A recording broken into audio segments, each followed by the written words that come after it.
What's going on, everybody? You're watching GT Sam. I'm Sam, and today we'll be working on my Honda Civic for part 3 of this repair series and general maintenance for this. So today what we'll be working on is this. I know you can barely see it, but this is what it is. This is the PCV valve. And so this is a genuine Honda, and so I went ahead and bought this. It's about a $20 item. I know it sounds ridiculous, kinda is, but I tried to compare with some other non-OEM items, and this just looked about the best, and like it actually would work well. And so, you know, I got it. I'll put the part number down below, and so it comes with a crush washer and the actual PCV item itself. Now, the reason I'm replacing this is, like, I've read that, you know, I'm over 120,000 miles on this thing, and it's probably gonna be gunked up with oil because it's a recirculation system of the vapors from the oil. So what that does, it all goes into here and into the tubing and could get clogged up. So it could cause rough idle, poor gas mileage, and such things like that. I'm a fan of not having all things gummed up with oil vapors at all. So I put catch cans on different cars before in the past too. That's made a huge difference also. And so this is kind of this direction I want to go, and just replace a small item. So it's gonna be all the way in the back corner of the engine right here off to the left. And I'll show you just some tips and tricks and some of the tools I use to work on this today.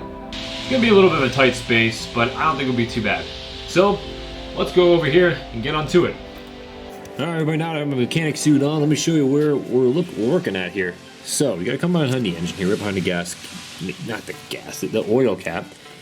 Then down behind the green clip, and then right down there, that, with the little clamp there. That's what we're aiming for. So we gotta get some stuff out of the way here. Shouldn't be too bad. So we gotta move that clip and some wiring, and let's just go ahead and get started. Okay, remember, you have to forgive me on this one. It is a terrible view and it's super tight. So I'm just gonna go ahead and do the best we can here. I mean, first thing we gotta do is just go ahead and get this clip out of the way.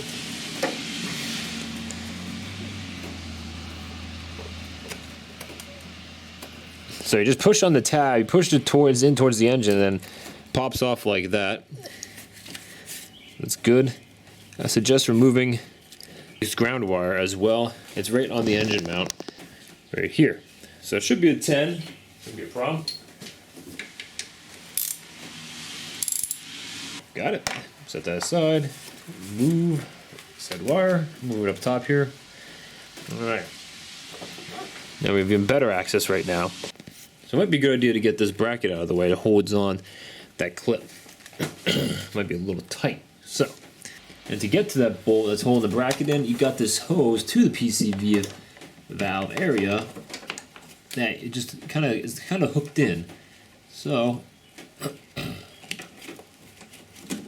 you can't move it a ton unless you can kind of like move one of the clips. But I would suggest is taking this 10 millimeter ratchet. You get back there, and you can loosen it, or use the wrench. Try this first, see if I can get back there. Again, it might be a little tight.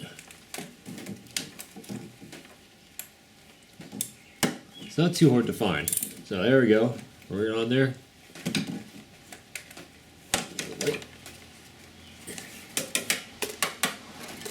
Oh, okay. All right, the light wants to be in the way. All right. Got it.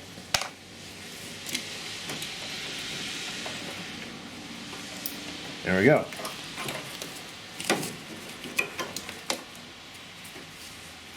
This harness is free. So that gives us a little more flexibility then to be able to work on the PCV valve. As you can see, pretty loose. Good. Well, this next part, we gotta go ahead and get the hose off. So this is gonna be, again, it's tight. So if you have long, like really long needle nose pliers, that's great. If you don't, well, you have to use what you have. So I have pliers.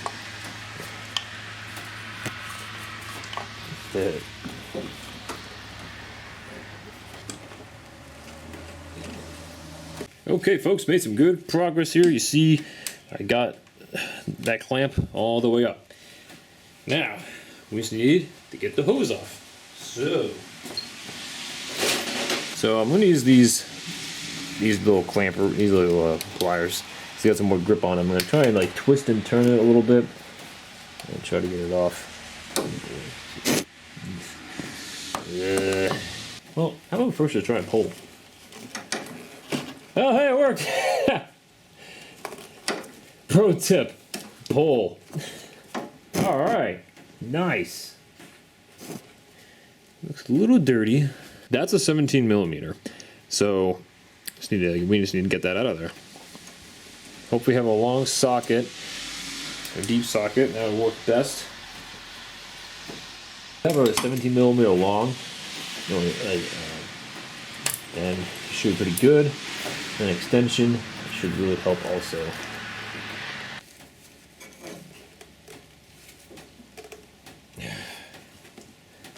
Good luck getting it off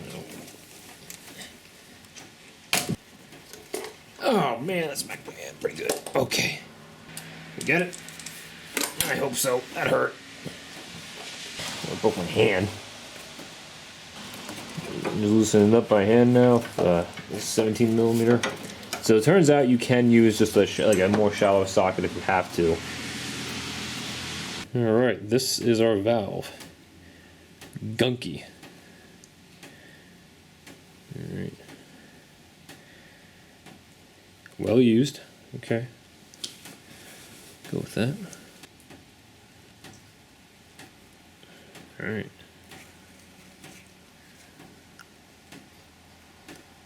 I think it's clogged enough. Let's do it different. You see the pinhole in the middle there? This one's got a bigger gap. I don't know what that means.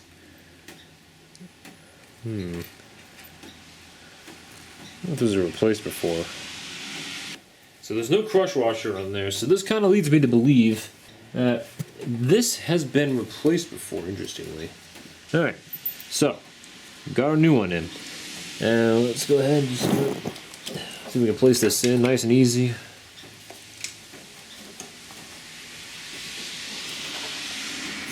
We're in. My extension. The torque rating on this is probably pretty high, but unfortunately I don't have a specific number, so it's going to just go a good tightness, because it was on there pretty tight. And right now we have a crush washer as well, that would help also. It's touching, it's snug, so let me go ahead and get the big boy out again.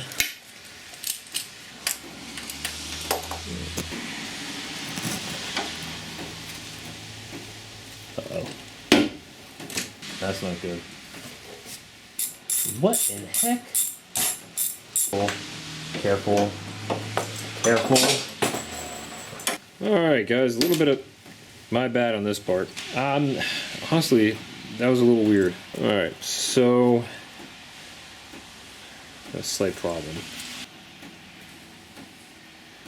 Alright, you see this? So yeah.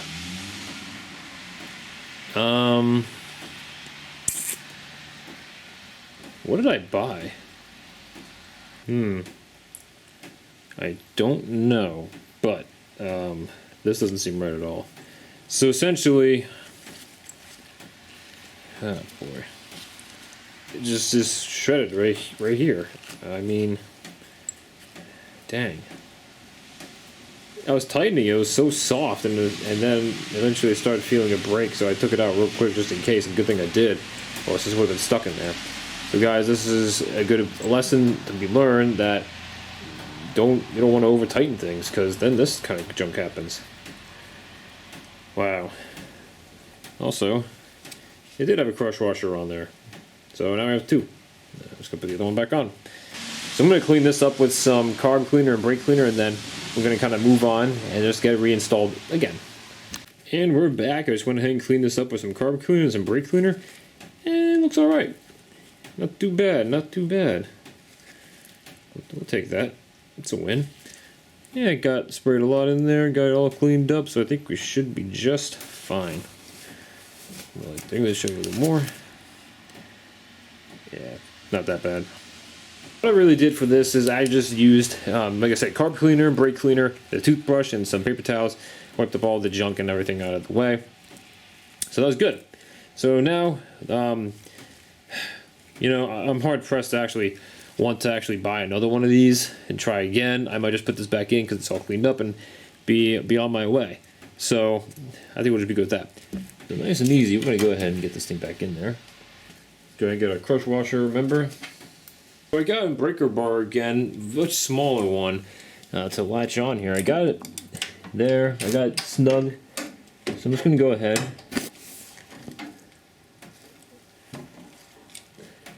and go easy on it, really. I mean, I promise you, it was really tight before. All right, well, that's it. That's plenty snug. I'm not gonna do anything else crazy with it. All right, I was gonna pop the stove back on. That's a nice slide right on there. Okay, as you can see, clamp is back on. Now, what I did there, I'll show you. Went ahead and took a pair of these, you know, pliers and a small screwdriver on the back end. I just kind of pushed on the edge. Went with this in the front, you know, crimped it together and pushed, slid down perfectly. So it took another moment, but that's all right. That worked out just fine. Now, let's go ahead and pop that bracket back in. Good. And take the grounding cable. Get a bolt.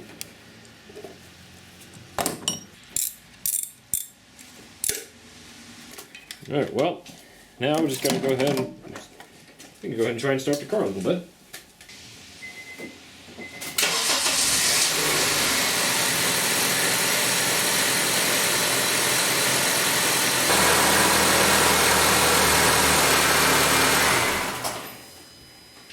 Alright guys, that completes part 3 of this repair series for my Honda Civic 2007 EXL 1.8 liter.